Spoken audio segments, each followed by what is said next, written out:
Mercury हमारे solar system के 8 सियारों में से पहले नंबर का सियारा है। लेकिन आखिर क्यों नासा ने साल 1974 में मेरिनर 10 को, जो कि पहली स्पेस क्राफ्ट थी, मरकरी सियारे की तरफ भेजा?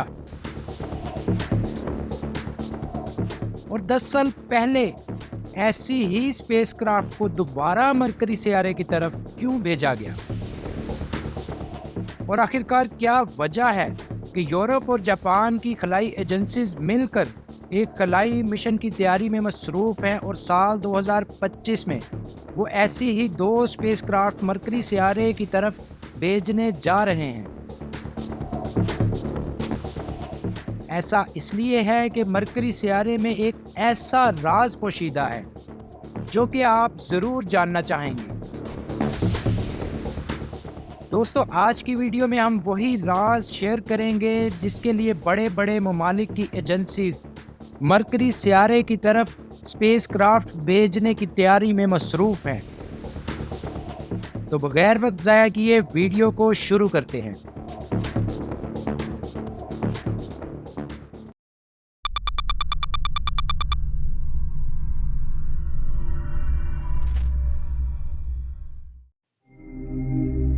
ये तो हम में से तकरीबन हर कोई जानता है कि हमारे सोलर सिस्टम में 8 सियारे हैं जो कि सूरज के इर्द गिर्द घूमते हैं, और इंसान ने इतनी तरक्की की है कि अब वो मार्स पर रहने की खोज कर रहा है और मार्स पर कई खलाई मिशन भी कर चुका है। लेकिन पिछली कुछ दहाइयों में मरकरी सियारे की अहमियत बहुत ज़्यादा बढ़ चुकी है।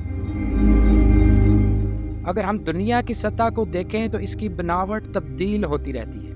जैसे कि आज से कई सौ साल पहले जहाँ पर पहाड़ मौजूद थे, आज वहाँ पर मौजूद नहीं है। जहाँ पर पानी मौजूद था, वहाँ पर पानी मौजूद नहीं है, और जहाँ पर पानी नहीं था, वहाँ पर आज पानी मौजूद है। इस तरह की तब्दीलियों को सतही तब्दीलियाँ या तगय्युराती तब्दीलियाँ कहते हैं, और ये तब्दीलियाँ ज़मीन में मौजूद प्लेट्स और मौसमी असरात की वजह से रूनुमा होती हैं।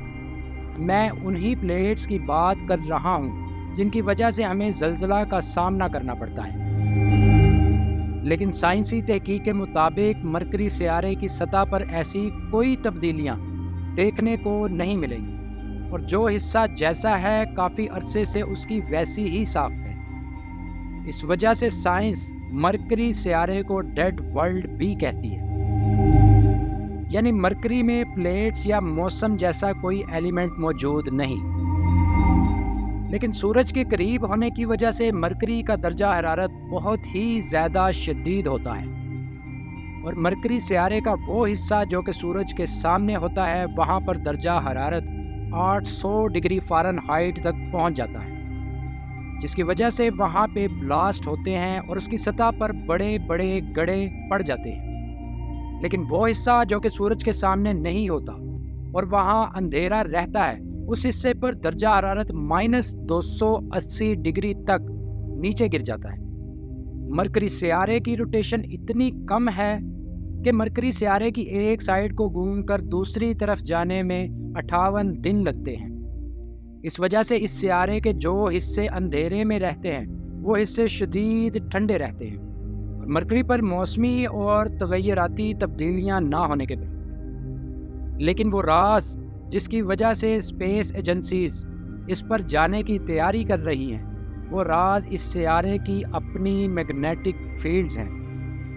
गोया ये मैग्नेटिक फील्ड्स हमारे सियारे यानी ज़मीन के मुकाबले में इंतहाई कम हैं, लेकिन इसके बावजूद ये डिस्कवरी कि मरकरी सियारा मैग्नेटिक फील्ड जनरेट करता है साइंस की एक बहुत बड़ी कामयाबी है। इसके लिए मैं आपको थोड़ी सी वजाहत मैग्नेटिक फील्ड के बारे में बताऊंगा, जिसकी वजह से मरकरी तवज्जो का मरकज़ है। आप यूं समझ ले जैसे ये एक मैग्नेटिक बार है, और हम जैसे ही कोई मैग्नेटिक एलिमेंट यानी आयरन, निकल या कोबाल्ट इसके करीब लेकर जाएंगे तो ये एलिमेंट इस मैग्नेट की तरफ अट्रैक्ट होना शुरू हो जाएगा। ऐसा इसलिए होता है कि मैग्नेट की एक अपनी ताकत होती है जो कि दूसरे एलिमेंट को अपनी तरफ खींचती है, लेकिन मैग्नेट की ये ताकत एक मखसूस रेंज में काम करती है। यानी अगर ये एलिमेंट इस रेंज से बाहर निकल जाए तो इस पर किसी किस्म का कोई इफेक्ट नहीं होगा। وہ مخصوص ایریا جس میں کوئی ایلیمنٹ میگنیٹ سے اثر انداز ہوتا ہے اس ایریے کو میگنیٹک فیلڈ کہتے ہیں۔ سیارے اپنی نچلی تہوں میں سے میگنیٹک فیلڈ جنریٹ کرتے ہیں اور وہ نیچے والی تہ عام طور پر کسی بھی سیارے کے سب سے بھاری ترین ایلیمنٹس جیسے کہ آئرن، نکل اور کوبالٹ پر مشتمل ہوتی ہے، اور جب یہ نچلی سطح حرارت کی وجہ سے شدید گرم ہو جاتی ہے تو یہ ان ایلیمنٹس کو پگھلا دیتی ہیں، اور اس کنڈیشن میں جیسے ہی پلینٹ سپن کرتا ہے تو میگنیٹک فیلڈ جنریٹ ہوتی ہے۔ لیکن مرکری ایک چھوٹا سیارہ ہے اور اس کی نچلی سطح مکمل طور پر ٹھنڈی ہو کر پتھر بن چکی ہیں، لیکن اوپر والی سطح پر تھوڑا بہت پگھلا ہوا لیکوڈ نظر آتا ہے، لیکن اس کی مقدار بہت ہی کم ہے۔ میرینر 10 کا وہ مشن جو 1974 میں کیا گیا تھا، اس سے پہلے آسٹرونومرز اور جیولوجسٹ یہی سمجھتے تھے کہ مرکری کبھی بھی میگنیٹک فیلڈ جنریٹ نہیں کر سکتا، لیکن ایسا نہیں ہے، اور حیران کن طور پر مرکری میگنیٹک فیلڈ جنریٹ کر رہا ہے۔ اسی وجہ سے سال 2025 میں یورپ اور جاپان مل کر اس خلائی مشن کو پورا کریں گے، جس میں وہ یہ پتہ لگانے کی کوشش کریں گے کہ مرکری آخر میگنیٹک فیلڈز کیوں جنریٹ کر رہا ہے، اس کا اوریجن کیا ہے، اور اس سیارے کی اندرونی ساخت کس طرح کی ہے۔ سال 2025 میں کیے جانے والے اس مشن کا نام بیپی کولمبو ہے۔ تو دوستو، اگر آپ کو آج کی ویڈیو پسند آئی ہے تو اس کو لائک کر دیں، اور اگر آپ کو اس طرح کے فیکٹس جاننا اچھا لگتا ہے تو چینل کو سبسکرائب کر کے بیل آئیکن ضرور پریس کر دیں۔